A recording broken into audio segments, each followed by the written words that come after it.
అల్పపీడనం కారణంగా తిరుపతి, తిరుమలలో భారీ వర్షాలు కురుస్తున్నాయి. అయితే తిరుమల శ్రీవారి ఆలయం ఎదుట పెద్ద ఎత్తున వర్షపు నీరు వచ్చి చేరింది.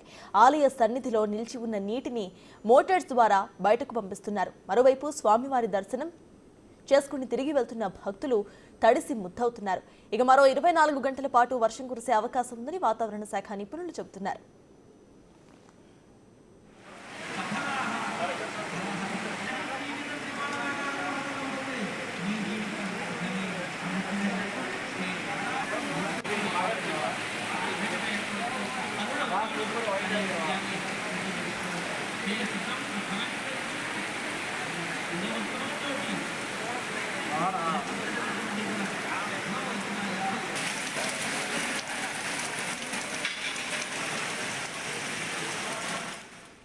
తిరుపతి, తిరుమలలో వర్షంపై పూర్తి డీటెయిల్స్ ను మా ప్రతినిధి దామోదర్ అందిస్తారు.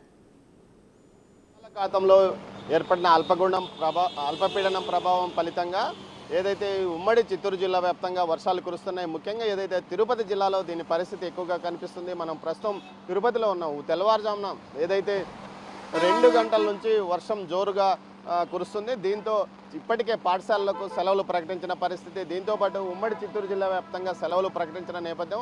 మరోవైపు ఈ వర్షం వల్ల తిరుమలలో భక్తులు కూడా తీవ్రంగా ఇబ్బందులు పడుతున్న పరిస్థితి.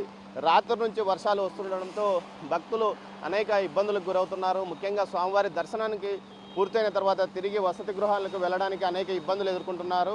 మరోవైపు ఏదైతే ఆలయం లోపల చేరుకున్న నీటిని మోటార్ల ద్వారా బయటికి పంపిస్తున్నారు.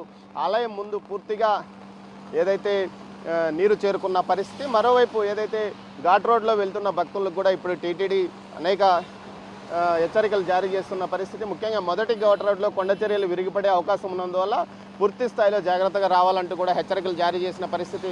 ముఖ్యంగా గత వారం రోజులకు 2వ తేదీ ముందు ఏర్పడిన తుఫాను ఫలితంగా అనేక ఇబ్బందులు భక్తులు ఎదుర్కొన్నారు. ఇది మరోసారి రావడంతో భక్తులకు ఇబ్బందిగా మారిన పరిస్థితి. ముఖ్యంగా తిరుమలలో కురుస్తున్న భారీ వర్షాలతో ఏదైతే తిరుపతిలోకి వచ్చే మాల్వాడి గుండంగానే అదేవిధంగా కపిలతీర్థం జలపాతం ఉధృతంగా ప్రవహిస్తున్న పరిస్థితి. దీంతో ఏదైతే ఆ నీరు వచ్చే ప్రాంతాల్లో పూర్తిగా భక్తులను ఏదైతే తిరుపతి వాసులను అలర్ట్ చేశారో దీంతోపాటు లోతట్టు ప్రాంతాల్లో నీరు చేరుకునే పరిస్థితి ఉన్నందువల్ల పూర్తిగా అటు కంట్రోల్ రూమ్లు ఏర్పాటు చేశారు. ఎప్పటికప్పుడు చర్యలు తీసుకోవడానికి మున్సిపాలిటీ ఇంజనీరింగ్ సిబ్బందితో పాటు అటు ఏదైతే పారిశుద్ధ్య కార్మికులను కూడా అలర్ట్ చేసిన పరిస్థితి. మరి ఇక జిల్లా వ్యాప్తంగా తీసుకుంటే ఏదైతే ఇటు నాయుడుపేట, అదేవిధంగా గూడూరు, వెంకటగిరి, సుల్లూరుపేట, సత్యవేడు, శ్రీకాళహస్తి నియోజకవర్గాల్లో భారీ ఎత్తున వర్షాలు కురుస్తున్నాయి. ముఖ్యంగా సముద్ర తీర ప్రాంతానికి దగ్గరగా ఉన్న సత్యవేడు నియోజకవర్గంలోని వరదాయపాలెం మండలంలో రాత్రి నుంచి భారీ ఎత్తున వర్షాలు కురుస్తుండటంతో లోతట్టు ప్రాంతాలు జలమయమైనాయి. దీంతో కొంతమందిని పునరావాస కేంద్రాలకు తరలిస్తున్నారు.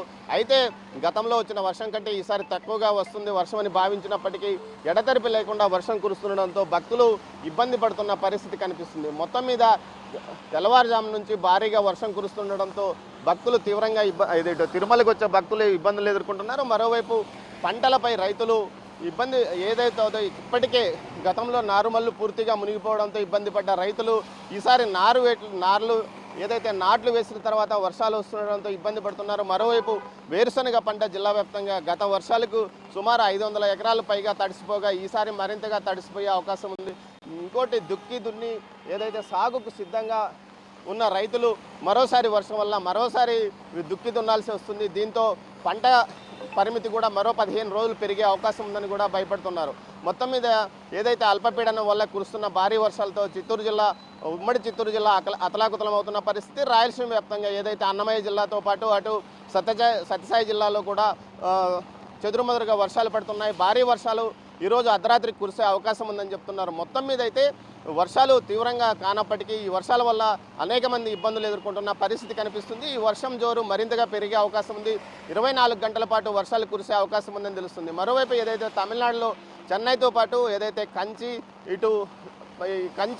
జిల్లాల్లో కూడా పెద్ద ఎత్తున వర్షాలు కురుస్తుండడంతో అక్కడ కూడా జనజీవనం స్తంభించిపోయింది. ముఖ్యంగా ఏదైతే ఫ్లైఓవర్ల కింద పెద్ద ఎత్తున నీరు చేరుకోవడంతో అండర్ బ్రిడ్జిల కింద పయనించడాన్ని కూడా పూర్తిగా నిషేధించిన పరిస్థితి. మరోవైపు ఇదే పరిస్థితి మరో 1-2 గంటలు కొనసాగితే చెన్నై విమానాశ్రయంలో రాకపోకలు కూడా ఆగిపోయే పరిస్థితి ఉందంటున్నారు. ఇది ఇక్కడి తాజా పరిస్థితి.